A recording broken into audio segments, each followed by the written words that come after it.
Hello നമസ്കാരം. കാത്തിരിക്കുന്ന 4 ചിത്രങ്ങളുടെ ഏറ്റവും പ്രധാനപ്പെട്ട OTT അപ്ഡേഷനാണ് ഇന്നൊരു വീഡിയോ ഭാഗത്ത്. വീഡിയോയിലേക്ക് വരുമ്പോൾ വീഡിയോ ലൈക്ക് ചെയ്യുക, ചാനൽ സബ്സ്ക്രൈബ് ചെയ്യാൻ വേണ്ടി ശ്രമിക്കുക.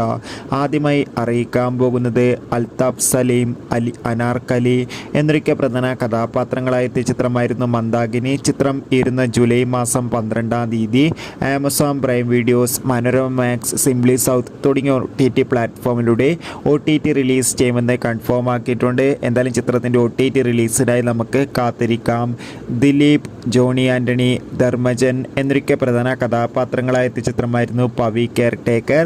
ഇപ്പോൾ ഇതാ ചിത്രത്തിൻ്റെ സാറ്റലൈറ്റ് അവകാശങ്ങളൊക്കെ ഡിസ്നി പ്ലസ് ഹോട്ട്സ്റ്റാർ എന്ന OTT പ്ലാറ്റ്ഫോം സ്വന്തമാക്കിയിട്ടുണ്ട്. ചിത്രം ഉടൻ തന്നെ OTT റിലീസ് ചെയ്യുമെന്നാണ് അറിയാൻ വേണ്ടി സാധിച്ചിട്ടുള്ളത്. ബിജു മേനോൻ, ആസിഫ് അലി എന്നൊക്കെ പ്രധാന കഥാപാത്രങ്ങളായ ചിത്രമായിരുന്നു തലൈവൻ. ചിത്രത്തിന് ഒരു മികച്ച വിജയം തന്നെ സ്വന്തമാക്കാൻ വേണ്ടി സാധിച്ചിട്ടുണ്ടായിരുന്നു. ചിത്രത്തിൻ്റെ OTT അവകാശങ്ങളൊക്കെ വിറ്റുപോയിരിക്കുകയാണ്. സോണി ലിവ് എന്ന OTT പ്ലാറ്റ്ഫോമാണ് സ്വന്തമാക്കിയിട്ടുള്ളത്. ചിത്രം ഓഗസ്റ്റ് മാസം OTT റിലീസ് ചെയ്യുമെന്ന് കൺഫേം ആക്കിയിട്ടുണ്ട്. എന്തായാലും കാത്തിരിക്കാം ചിത്രത്തിൻ്റെ OTT റിലീസിനായി. അടുത്തതായി അറിയിക്കാൻ പോകുന്നത് മമ്മൂട്ടി, രാജീവ് ബി ഷെട്ടി, അഞ്ജന ജയപ്രകാശ് എന്നൊക്കെ പ്രധാന കഥാപാത്രങ്ങളായ ചിത്രമായിരുന്നു ടർബോ. ചിത്രം അടുത്ത മാസമായിരിക്കും സോണി ലിവ് എന്ന OTT പ്ലാറ്റ്ഫോമിലൂടെ OTT റിലീസ് ചെയ്യുക. കാത്തിരിക്കാം ചിത്രങ്ങളുടെ OTT റിലീസിനായി. അടുത്തൊരു വീഡിയോയിൽ കാണുമ്പോൾ ബൈ ബൈ.